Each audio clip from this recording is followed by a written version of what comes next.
Imagine coming home after a 13-hour international flight from a business meeting where you had the highest expectations, but due to one of your team members, it was a colossal failure.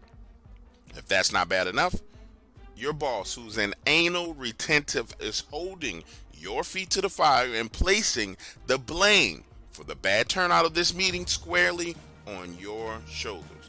Oh, and I can't forget this. While you're there, your girlfriend tells you that she wants to see other people.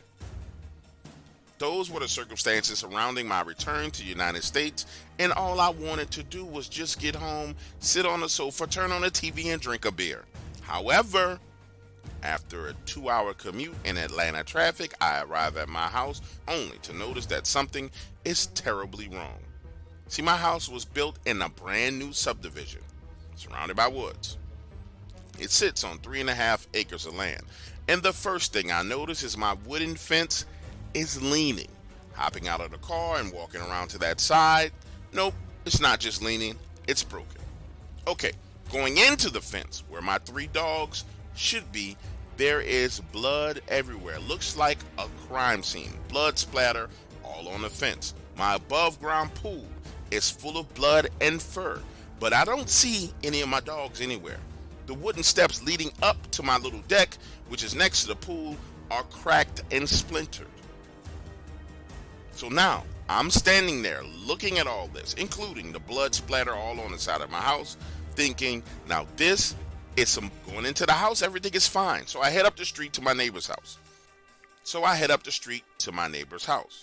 Understand, this is my neighbor who I had paid $200 to feed and make sure my dogs had water and were okay while I was gone. And pause here in the story. I want you to remember, I'm fresh off the plane, tired, already in a bad mood. I'm trying to hold it all together. I knock on her door. He opens up and I'm like, so, did you see anything crazy going down at my house? Because my dogs are gone, the fence is down, and there's blood everywhere. Now get this. He replies to me saying, yes, I know what happened. A werewolf did it. Now remember, I already told you I was tired and moody. I wasn't in the mood for no foolishness. So I'm like, come on, dude. Really? What's going on? What happened to my dogs? That's when he says it again. A werewolf did it, and closes the front door. Then I go to my other neighbor. Understand, there's only 3 houses completely developed in this subdivision. I knock on her door. She looks at me through the window and doesn't even open the freaking door. So I go home, call the police. They come out, look around, and tell me it looks like a wild animal attacked my dog. Nope, man. But what kind of wild animal knocks down the fence and leaves a murder scene like this? I'm telling you, my backyard literally looked like something from the movie Silent Hill.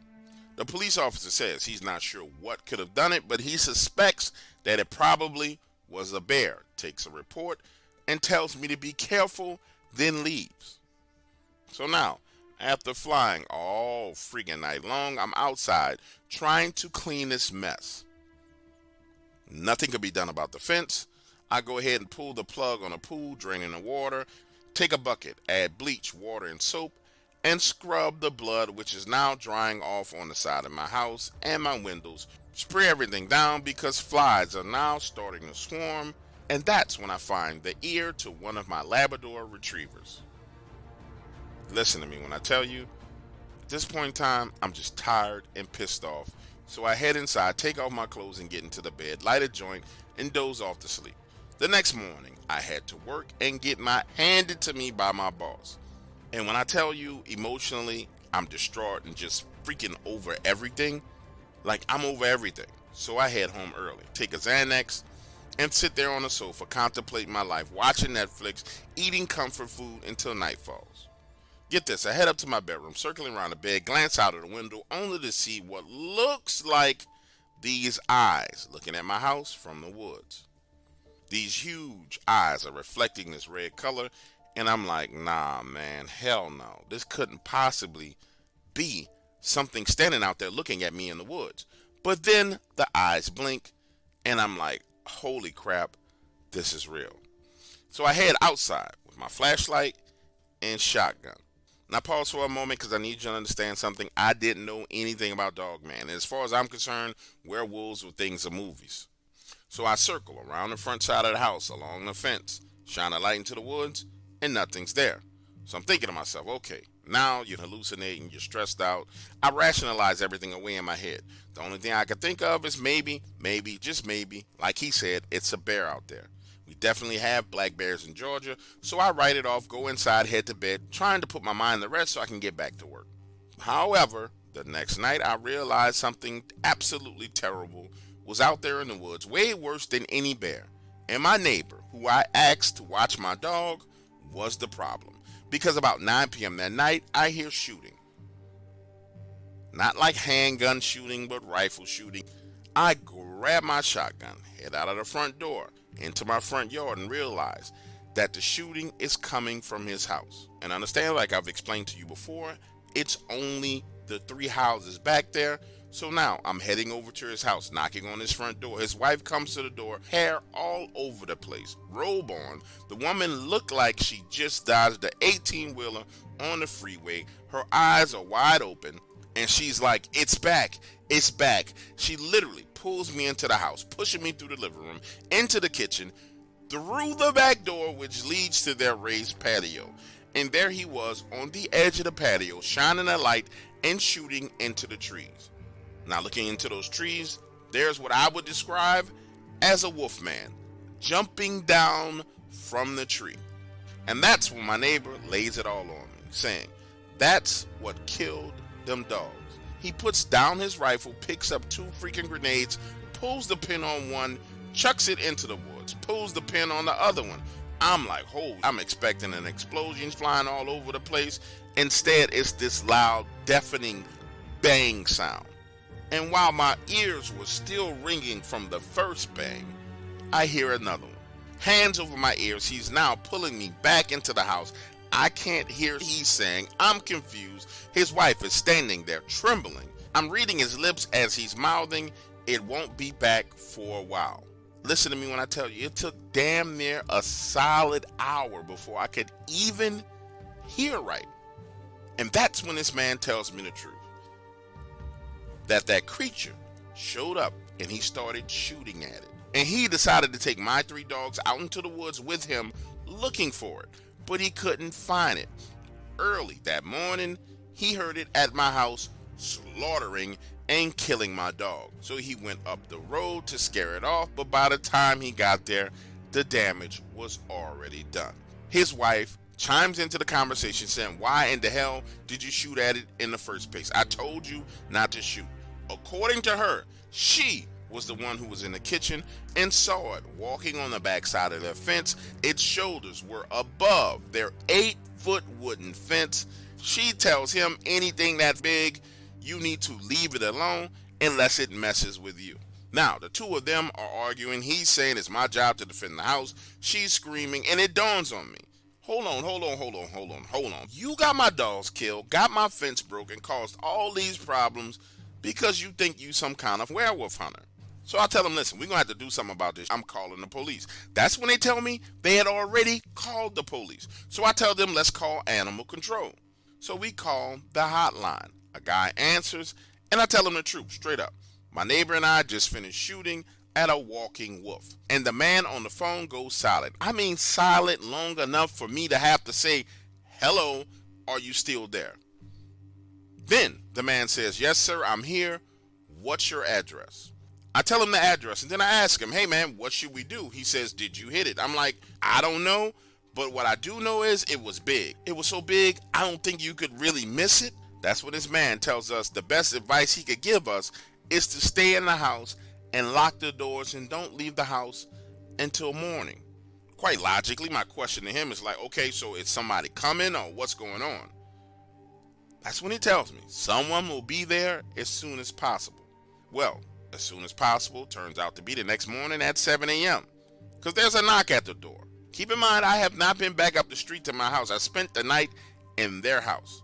This man, not dressed in any ranger outfit, no police uniform, nothing like that, knocks on the door and says, "You called about a wild animal." And I tell him, "Listen, this ain't no wild animal. This is a wolf that walks around jumps from tree to tree and lands on the ground and killed my dogs. That's when he asks us to escort him to the area. So we walk him around the house to the backside of the fence and into the woods. And this man tells us to go back inside while he takes a look. Listen, the dude walked back there in the woods for like 30 minutes, comes back to the front side of the house, gets his cell phone out of his car and makes a call, and then leaves. No closure, no goodbye, no I found something, didn't tell us, just leaves. Now get this, after he's gone, we all realize that we asked him his name and he never even responded. He just straight blew past the question. So we didn't even know this man's name. Now, I'm over all this, so I go home, get dressed, go to work late. When I come back home that evening, the road that leads to my house is blocked. There's a guy standing there and he tells me that I can't go home, that a hotel has been arranged for me.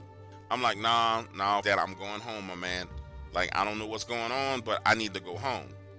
That's when he pulls out a Homeland Security badge, flashes his gun, and says, listen, take this card, call this number, go to the hotel. You can come home in the morning. Trust me, this is better for you. Now, I'm sitting in the car in front of him. I dial this number. There is silence on the line for like 5 seconds. What I mean by silence is the phone doesn't ring. It's just silent. Then this woman says, Mr. Lewis, Mr. Lewis, a hotel room has been arranged for you at the Hilton Suites. Gives me the address and says, sorry for the inconvenience. You can return home in the morning. When I get to the hotel, my neighbors, whose house I had just spent the night in, are sitting in the lobby, along with the other neighbor who refused to open her door. That's when I learned that the man returned, telling all of them that they needed to leave. So all of us sit there discussing this for the next few hours and finally come to the conclusion that there's nothing we can do. But we make an agreement that we're all going back home at the same time, 7 a.m. in the morning. So get this, the next morning we leave all at the same time, our little caravan rolling down the road. When we get there, the roadway to our house is open. Pulling up to my house, the fence has been fixed. Going into my yard, the pool has been replaced. There is even new sod down in my backyard. And get this, my house has been pressure washed. Now, walking up the street to my neighbor's house, the trees on the backside of his property have been cut and cleared. And get this, after that one night, there was nothing. Not a sound. It was almost like every creature, animal in the woods around that subdivision was freaking gone. Listen, my neighbors and I have discussed this extensively. We really have. And we all have come to the same conclusion, that whatever that thing was, dogman, werewolf, whatever you want to call it, I don't care. Whatever it was, it belonged to the government. And they came and they got it. And that's why they repaired my house. That's why they cleared the trees. That's why they did everything that they did, was because it was theirs.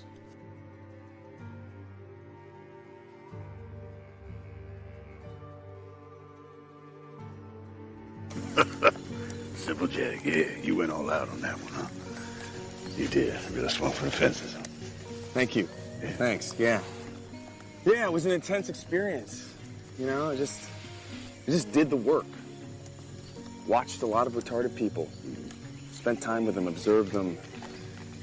Watched all the retarded stuff they did. But, you know, there were times when I was doing Jack that I actually felt retarded, like really retarded. Damn. In a weird way, I had to sort of just free myself up to believe that it was okay to be stupid or dumb. To be a moron. Yeah. To be moronical. Exactly. To be a moron. An imbecile. Yeah. Like the dumbest that ever lived. Stupid Jack. By the end of the whole thing, I was like, wait a minute, you know? I flushed so much out, how am I gonna jumpstart it up again? It's just like... Yeah. Yeah, right? You was farting in bathtubs and laughing you off. Yeah. Yeah. I mean, it was just really it was crazy. It's like working with mercury. You serious? You don't know. Everybody knows you never go full retard. What do you mean? You went full retard, man. Never go full retard.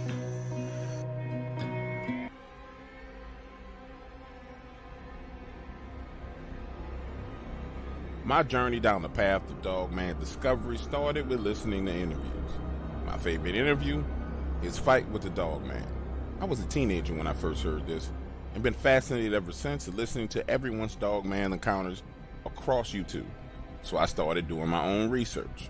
And on my 21st birthday, I asked my mom to finance an expedition to this graveyard, some coordinates I found on Facebook. We sat down and talked about my obsession. My mother, who's a veterinarian, said that these creatures couldn't possibly exist. But nonetheless, she sponsored my trip. Now listen, this was my plan. I wanted to get footage, start my own YouTube channel, and get my mom to review and comment on the footage as a veterinarian. Hell, I thought it was a neat idea. Nobody was doing it, so I run with it. Head down to Alabama. I'm there 3 days and find nothing. The first day, I'm out there walking around, looking for evidence, but I don't see anything. I come back that night, and yes, it's freaky and creepy in the cemetery, but there's nothing going on. The next night, I'm out there about 9:30 p.m. Now, I didn't know they had security at this graveyard, but I'm running to the security guard, old black man, and he is pissed off. He says, "You white always coming out here around robbing these graves. Get your out of here before I shoot you." Imagine me standing there with my hands up, flashlight shining in my eyes, saying, "Listen, sir, I'm not here to rob any graves. I just came out here to do some paranormal investigations." But clearly, he had some very bad encounters in his graveyard, because he says, "I don't give a what you out here looking for. Yo needs to leave right now." He lowers the light out of my eyes, and I get a good look at him. 6'4", bald-headed with these moles on his face. He's now shining the light in the direction of the exit. So slowly, I start walking that way. And he says, "I don't even understand what the hell you think you're going to find out here. Why in the hell would you bring your out here?" I stop, turn, and say again, "Sir, I'm not out here to bother anybody's graves. I'm just out here to do some paranormal investigation. You know, ghost hunting, werewolves, monsters, bigfoots." This look comes over his face as he scans my body up and down. And I guess he came to the realization that I wasn't a threat. So I show him the video footage I have. Me just walking around the graveyard, not touching anything, not doing anything. That's when he literally grabs me by my arm and begins to drag my body over by this grave and points to it and says, "So you've been out here all night long, recording and filming, and you didn't see who or what dug this grave up right here?" I tell him, "Sir, yes, I've been out here wandering around, but I wasn't messing with no graves, and I didn't see anybody else out here messing with any graves." Listen, I came down here to get evidence of Dogman, so I wasn't going to let this man deter me. So now I'm trying to talk him into seeing things my way. And so I started questioning him. "Well, sir, have you ever seen anything weird out here or anything crazy?" And he says, "Yeah, I've seen some weird, crazy things out here." Well, that's all I'm looking for. I'm not here to bother anything. I'm not here to bother anybody. Quite frankly, if I see what I'm looking for, I'm probably going to turn around and run. Is there any kind of way you can work with me? I'm here for another night. I just need to come back tomorrow night and do some investigations. Listen, if I don't see anything, then I'm out of here. But if I do and I catch it on camera, cool. But I promise you I won't do anything. I will even come back out here and keep you company as you work, just so I can do my investigation." He looks me up and down and says, "I tell you what, son, it's definitely kind of creepy out here and lonely at night. Meet me out here tomorrow at 7 o'clock, and we'll see what we can do." Listen to me. I'm excited. Now I'm going to have access to the graveyard where there's been documented Dogman activity, and I'm not going to get arrested by the sheriff, and this guy ain't going to shoot me in my... So I'm floating on cloud 9. The following evening, I get there at 6:30. He pulls up at 7 o'clock, opens the door to his truck, and says, "Get in." Now, I'm thinking we're going to be in this graveyard, but no. Turns out he's responsible for 5 graveyards in the area. So we end up riding around from one graveyard to the next Now, we're on our way from the 3rd to the 4th graveyard, working our way back to the original one where we met at, when he says, "You know, I'm not sure exactly what it is you're looking for out here, but maybe I could just tell you a little bit about it." So I start questioning him. "Well, can you tell me about some of the creepy and weird things you've seen out here?" He says, "Yeah, that's why I was so pissed off at you. Just the other night, I was out here riding around doing my rounds, and I pull up in a graveyard, and I see 2 kids laying on top of a grave. Girl is on top of this boy, riding him cowgirl style. That's why I say you white or nasty. I don't even know why you would be out here doing something like that. Anyway, I get out my truck, walk up on them with the flashlights, shine the light on them, because I'm pissed. They out here with that black magic, sex magic. You know, when they make love on them graves like that, it's called soul sucking. So they out there making love on the grave, soul sucking. I shine the light on them, and when they look at me, both of them got jet black eyes. When I tell you jet black eyes, I mean complete and total black eyes. Scared the shit out of me. I pull my weapon, they hop up and take off running. Listen, this awkward silence kind of takes over as I'm trying to figure out what the hell he's talking about, and you can tell he was reliving seeing that exact thing. That silence is broken by him saying, well, what exactly is it you think you're going to find out here?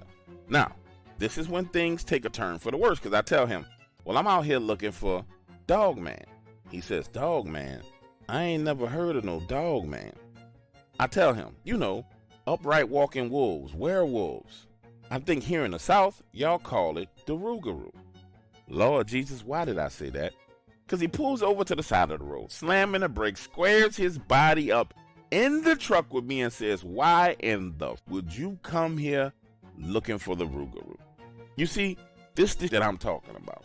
You gonna come out here and you gonna mess with them things. I already got enough problems with them digging up graves and taking bones. But no, you want to come out here and you gonna rile them things up, and then you gonna go back home to where the hell you came from, and guess who gonna have to deal with them while they pissed off? Me. I'm gonna have to deal with the pissed off rougarou because you out here chasing and trying to take pictures of it. Nope, not having it. This what the f you gonna do. You finna get your little narrow back in your vehicle and carry it back to wherever the hell you came from, boy. You understand me? Now, at first he's screaming at me, and that's scary enough, but then he starts to whisper, and he says, see, if you come around here one more time and get them rougarous upset, and they get to chasing me, slashing my tires, trying to get me, and I see you, I'm gonna kill you. Sure enough, I'm gonna pull my gun, and I'm gonna kill you. Now understand, the whole time he's talking to me, he's got his hand on his gun.